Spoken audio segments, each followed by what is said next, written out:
ये क्या है, एक इम्पॉर्टेंट टॉपिक है जिसमें क्या होता है, वाटर का मूवमेंट होता है। हमने पहले पढ़ा है डिफ्यूजन, जिसमें क्या होता है, गैसेस एक्सचेंज होता है। तो ऑस्मोसिस और डिफ्यूजन नियरली सेम है, लेकिन ऑस्मोसिस जो है थोड़ा सा डिफरेंस है, बाकी सब कुछ सेम ही है। हम उनमें डिफरेंस भी याद कर सकते हैं कि जो डिफ्यूजन होता है वो क्या होता है, उसमें क्या होता है, गैसेस एक्सचेंज होता है। और जो ऑस्मोसिस है उसमें क्या होता है, लिक्विड का ट्रांसफ़र होता है, लिक्विड एक्सचेंज होता है। और दूसरा डिफरेंस क्या है, ऑस्मोसिस जो है सेमी परमिएबल मेम्ब्रेन के थ्रू होता है, और जो डिफ्यूजन है उसमें कोई भी ऐसी पर्टिकुलर मेम्ब्रेन नहीं है डिफ्यूजन के लिए, वो नॉर्मली कोई भी कहीं भी हो जाता है। लेकिन ये किससे होता है, सेमी परमिएबल मेम्ब्रेन से होता है।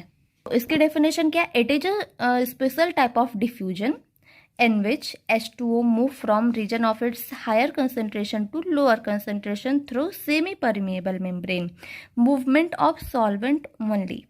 देखो, सेमी का मतलब होता है हाफ, परमिएबल का मतलब होता है पोरस, ऐसे मेम्ब्रेन जिनमें छोटे छोटे पोर पाए जाते हो, छेद पाए जाते हो, हम ऐसा भी बोल सकते हैं। तो देखो, बाकी तो डेफिनेशन सेम है डिफ्यूजन की तरह, लेकिन इनमें क्या है, सेमी परमिएबल मेम्ब्रेन है। तो सेमी परमिएबल में मेम्ब्रेन में क्या होता है, मूवमेंट ऑफ सॉल्वेंट ओनली। तो सॉल्वेंट क्या होता है, आप लोग ने शायद केमिस्ट्री में पढ़ा होगा, अगर नहीं पढ़ा है तो मैं बता रही हूँ।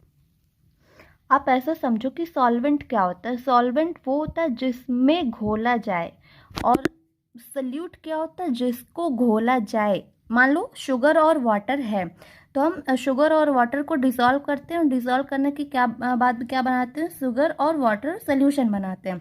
तो देखो, वाटर क्या है, सॉल्वेंट है, और शुगर क्या, सोल्यूट। अब आप ही बताओ कि हम क्या करते हैं, शुगर को वाटर में घोलते हैं, ना कि पानी को चीनी में घोलते हैं। हम शुगर को वाटर में डिसॉल्व करते हैं। मान लो कि यहाँ पर शुगर है और हमने एक गिलास पानी लिया, तो हम शुगर को वाटर में डालेंगे, ना कि हम पानी को शुगर में डालेंगे। तो वही है कि सॉल्वेंट क्या है, जिसमें घोला जाए, और सॉल्यूट क्या है, जिसको घोला जाए। और इन दोनों को मिक्स करने के बाद क्या बनता है, सॉल्यूशन। तो देखो, ऑस्मोसिस में क्या होता है, मूवमेंट ऑफ सॉल्वेंट ओनली, और sugar plus water dissolve and make solution. तो शुगर क्या है, सल्यूट है, वाटर क्या है, सॉल्वेंट है, ये दोनों मिलके क्या बना रहे हैं, सॉल्यूशन बना रहे हैं, है ना। तो देखो, अगर सॉल्यूशन से सल्यूट निकाल दिया जाए तो क्या बचेगा, सॉल्वेंट। मतलब कि अगर चीनी और पानी के सॉल्यूशन में से शुगर को निकाल दिया जाए तो क्या बचेगा, पानी बचेगा। तो जो ऑस्मोसिस है वो क्या करता है, पानी को ही सिर्फ ट्रांसफ़र करता है। पानी में अगर कोई और सल्यूट मिला हो तो वो नहीं होगा, बस वाटर ही ट्रांसफ़र होगा, मूव होगा। तो वही दिया है कि osmosis comes through semi permeable membrane from higher concentration to lower concentration. अब देखो, मैंने यहाँ पर आपकी आसानी के लिए लिख दिया कि solute is something which is going to be dissolve.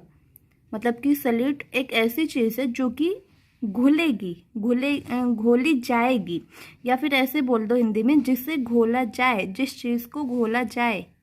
और सॉल्वेंट क्या है, solvent is something in which solute is dissolve. Solvent वो चीज़ है जिसमें सल्यूट को घोला जाए, सल्यूट को घोला जाए, जिसमें घोला जाए। आप नॉर्मल ऐसे बोल दो, जिसमें घोला जाए। तो देखो, मैंने आपको बताया कि movement of water from higher concentration to lower concentration through semi permeable membrane. लेकिन आपकी बुक में एनसीईआरटी में तो ये लिखा नहीं है सेमी परमिएबल मेम्ब्रेन, उसमें तो लिखा है सेलेक्टिवली परमिएबल मेम्ब्रेन, है ना। तो मैं आपको बता दूं कि जो सिलेक्टिवली परमिएबल मेम्ब्रेन होती है वो सेमी परमिएबल मेम्ब्रेन की का ही काम करती है, जिससे ऑस्मोसिस होता है। बात अलग है कि जो सिलेक्टिवली परमिएबल होती है वो सल्यूट और सॉल्वेंट दोनों को मूव कराती है, लेकिन जो सेमी परमिएबल है वो क्या करती है, सिर्फ सॉल्वेंट को मूव कराती है।